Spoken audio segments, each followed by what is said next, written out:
UPSC की तैयारी कैसे करें? सिविल सेवा अधिकारी बनकर देश सेवा करने का सपना देख रहे कैंडिडेट्स को यूपीएससी एग्ज़ाम की तैयारी करने पर सबसे ज़्यादा ध्यान देना होगा, क्योंकि किसी भी एग्ज़ाम की तैयारी अगर सही स्ट्रेटजी और टाइम मैनेजमेंट के साथ की जाए तो उसे क्लियर करने में आसानी होती है। इसीलिए इस वीडियो में हम आपको बताएंगे कि यूपीएससी की तैयारी कैसे करें और इस परीक्षा के लिए बेस्ट बुक्स क्या हैं और बहुत सारी चीज़ें इससे रिलेटेड जानेंगे। सबसे पहले जानते हैं आईएएस एग्ज़ाम कंडक्टिंग बॉडी के बारे में। आईएएस एग्ज़ाम कौन कंडक्ट कराता है? तो यूपीएससी जो है आईएएस के एग्ज़ाम को कंडक्ट कराता है। एग्ज़ाम का मोड जो है ऑफलाइन होता है। आयु सीमा क्या होती है? तो 21 से लेके 32 साल के लोग जो है इसमें अपीयर हो सकते हैं, इस एग्ज़ाम में भाग ले सकते हैं। योग्यता, किसी भी स्ट्रीम से ग्रेजुएशन करना अनिवार्य होता है। यदि आप ग्रेजुएट हैं तो इस भर्ती परीक्षा में शामिल हो सकते हैं। एग्ज़ाम का पैटर्न क्या होता है? प्रीलिम्स में एमसीक्यू और मेंस में डिस्क्रिप्टिव पेपर आपको लिखने होते हैं। ऑफिशियल वेबसाइट के बारे में बात कर लें तो upsc.gov.in। अब बात करते हैं यूपीएससी है क्या। यूपीएससी क्या है?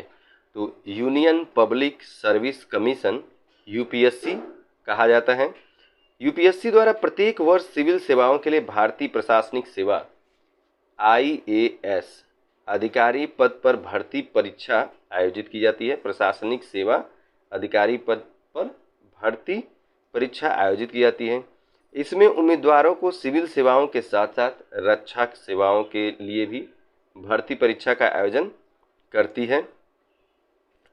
अब बात आती है कि यूपीएससी की तैयारी कैसे करें। तो यूपीएससी की तैयारी में सबसे महत्वपूर्ण उसका सिलेबस है। बेसिक क्लियर होने के बाद ही अभ्यर्थी सही रणनीति बना सकते हैं।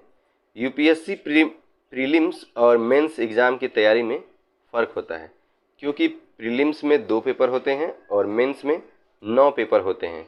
हर पेपर में कई सब्जेक्ट पढ़ने होते हैं और फिर उन सब्जेक्ट के हिसाब से तैयारी करनी होती है। यूपीएससी की तैयारी कैसे करें, आइए विस्तार से जानते हैं। कोचिंग के बिना यूपीएससी की तैयारी कैसे करें? हमारे देश में आईएएस परीक्षा काफ़ी महत्वपूर्ण परीक्षा मानी जाती है। इसके लिए अक्सर छात्र कोचिंग करना पसंद करते हैं। कोचिंग करने से उनको लगता है कि वे आसानी से इस परीक्षा को पास कर लेंगे, लेकिन बिना कोचिंग के सफलता पाने के लिए ये टिप्स ज़रूर अपनाने चाहिए। सबसे पहले जो है आपको सिलेबस को जानना होगा। किसी भी एग्ज़ाम को क्लियर करने के लिए जैसे मैंने बताया कि सिलेबस जो है सबसे इम्पॉर्टेंट होता है। यदि आप सिलेबस समझ जाते हैं कि हमको क्या पढ़ना है इस एग्ज़ाम को क्वालिफाई करने के लिए, तो सबसे बड़ी बात यही हो गई कि सिलेबस जो है आपकी रास्ता को, आपकी सफलता को जो है आसान कर देता है। इसका मतलब कि सबसे पहले आपको सिलेबस को जो है जान लेना चाहिए और उसके अकॉर्डिंग अच्छे से तैयारी करना चाहिए, अच्छे से पढ़ना चाहिए। हमेशा जो है लगातार पढ़ना चाहिए। लगातार कहने का मतलब कि रोज़ अपना नियमित बना लीजिए कि रोज़ सुबह इतना घंटा पढ़ना है, शाम को इतना घंटा पढ़ना है। टाइम मैनेजमेंट पर फोकस करना ज़रूरी है। टाइम मैनेजमेंट जो है ज़िंदगी के हर पड़ाव पर महत्वपूर्ण है। किसी भी काम के लिए एक समय निर्धारित करना है और उसे उस निर्धारित समय में पूरा करना भी ज़रूरी है। तो यूपीएससी एग्ज़ाम के लिए टाइम मैनेजमेंट करना बहुत ज़रूरी है, बहुत ज़्यादा ज़रूरी है। अब उसके बाद करंट अफेयर्स की बात कर लेते हैं। यूपीएससी एग्ज़ाम में करंट अफेयर्स बहुत इंपॉर्टेंट है, क्योंकि 3-4 पेपर जनरल नॉलेज के होते हैं। तो आपके अगर करंट अफेयर्स जो है अच्छे हैं तो फिर इस एग्ज़ाम को आसानी से आप क्वालिफाई कर लेंगे। न्यूज़पेपर पढ़ना इंपॉर्टेंट है। न्यूज़पेपर पढ़ने की आदत कैंडिडेट्स की एग्ज़ाम की तैयारी के अलावा इंटरव्यू की तैयारी को भी बेहतर बनाती है। यदि आप न्यूज़पेपर पढ़ते हैं तो और ज़्यादा फ़ायदेमंद है। बीते वर्षों के जो प्रश्न पत्र हैं उनको सॉल्व करना चाहिए। ठीक है, प्रीवियस एग्ज़ाम के जो क्वेश्चन पेपर हैं उनको ले करके आपको सॉल्व करना चाहिए, उसके पैटर्न को समझना चाहिए। आने वाले एग्ज़ाम की जो समझ है वो यहीं से विकसित होती है कि अगली क्वेश्चन अगले एग्ज़ाम में क्या पूछा जा सकता है, उससे रिलेटेड चीज़ों की आप तैयारी कर सकते हैं। हमेशा मॉक टेस्ट देने की कोशिश करें। ज़्यादा से ज़्यादा मॉक टेस्ट देना भी एग्ज़ाम को क्लियर करने में महत्वपूर्ण भूमिका निभाता है। मॉक टेस्ट देने से स्पीड और एक जो एक्यूरेसी होती है वो बढ़ने लगती है और आपकी तैयारी का भी पता चलता है कि आप कितनी बेहतर तरीके से तैयारी कर रहे हैं। एनसीईआरटी की पुस्तकें पढ़ें। हमेशा एनसीईआरटी की पुस्तकें पढ़ना चाहिए। कई बार टीचर और सिविल सर्विस एग्ज़ाम क्लियर करने वाले भी एनसीईआरटी की पुस्तक पढ़ने की सलाह देते हैं। डिटेल्स नोट्स बनाने चाहिए, अभ्यास टेस्ट सीरीज़ देखना चाहिए, रिवीजन ज़रूर करें। बिना रिवीजन किए तो मुझे लगता है कि पॉसिबल नहीं है इसको क्लियर कर पाना। 10वीं के बाद यूपीएससी की तैयारी कैसे करें? 10वीं के बाद यूपीएससी की परीक्षा नहीं दी जा सकती है, लेकिन आप टिप्स ज़रूर कुछ ले सकते हैं मुझसे अगर तैयारी करना चाहते हैं तो।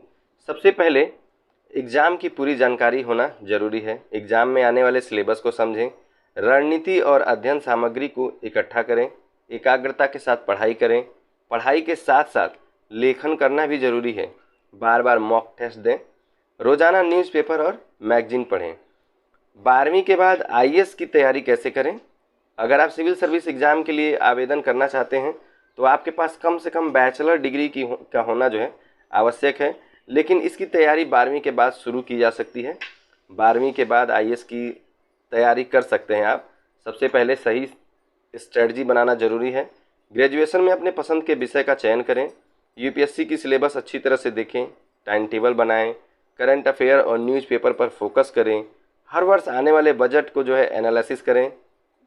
एनसीईआरटी की किताबों का अध्ययन शुरू करें। 4, 5, 6 घंटे तो रोज़ाना पढ़ाई आवश्यक है। रोज़ समझ लिए कि 4 से 6 घंटे तक आपको पढ़ना ही है। लिखना शुरू करें, डेली नोट्स बनाएं, 60 नोट्स बनाएं, मॉक टेस्ट दें, यूपीएससी के बीते वर्षों के पेपर को जो है सॉल्व करें। तो ये कुछ पैटर्न्स हैं, ये कुछ चीज़ें हैं। अगर आप इसको फॉलो करते हैं तो मुझे उम्मीद है कि आप बहुत अच्छा कर पाएंगे और कर सकते हैं।